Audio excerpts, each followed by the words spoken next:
नमस्कार. आज आपण एका केसवर डिस्कस करूया. कन्व्हल्जन.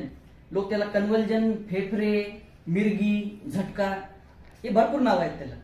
या कंडिशन मध्ये लोक काय करतात? चप्पल व बुटाचा वास देणे, कांद्याचा वास देणे, नाडी दाबून धरणे, पायाची नाक दाबून धरणे, पाणी पाजवणे, इव्हन पेशंटला पण दाबून धरतात. काही खेड्यामध्ये अशा भरपूर गोष्टी बघितलेल्या आहेत की मी बिडीचा वास देणे, नाक दाबून धरून तोंडातून बिडीचा वास देणे, पितळेचे भांडे पाठीला घासणे, त्याच्यानंतर नाकासमोर कापूर लावणे आणि पुढे चालून डाग पण देतात.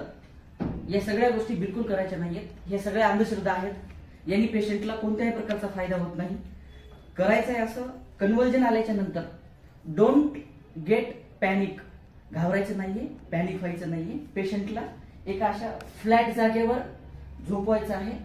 एका साईडला मान करायची आहे त्याची, पेशंटची एका साईडला मान करून एका साईडला अशी मान करायची आहे, जेणेकरून त्याच्या तोंडातून जे फ्रॉथ येणार आहे ते बाजूला निघून जाईल आणि तो पुसून घेता येईल आपल्याला. त्याला श्वास घ्यायला त्रास होणार नाही. मानेला काही टाईट असेल तर ते मानेचं टाईटनेस लूज करायचे आणि पेशंटला वेट करायचे. पाणी बिलकुल पाजवायचं नाही. जे अंधश्रद्धा आहेत ते काहीच करायचं नाहीये. वेट करायचे 5 मिनिटासाठी. त्याचा कन्व्हल्जनचा टाइम रेकॉर्ड करायचा आहे, किती वेळ कन्व्हल्जन होता, आणि इफ पॉसिबल, जर पॉसिबल असेल तर ते मोबाईल मध्ये रेकॉर्ड करायचे, जेणेकरून आपल्याला डॉक्टरला दाखवता येईल की कन्व्हल्जन कोणत्या प्रकारचा होता.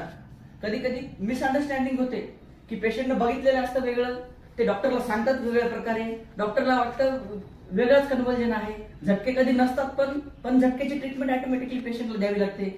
तसं व्हायला नाही पाहिजे. मिसगाईड नाही व्हायला पाहिजे. तुम्ही जर मोबाईल मध्ये रेकॉर्ड करू शकला तर ते डॉक्टरला ट्रीटमेंटसाठी खूप सोपं जाईल. या गोष्टी करायच्या आहेत. टाइम रेकॉर्ड करायचा आहे, झालं तर फोन मध्ये रेकॉर्ड करायचे.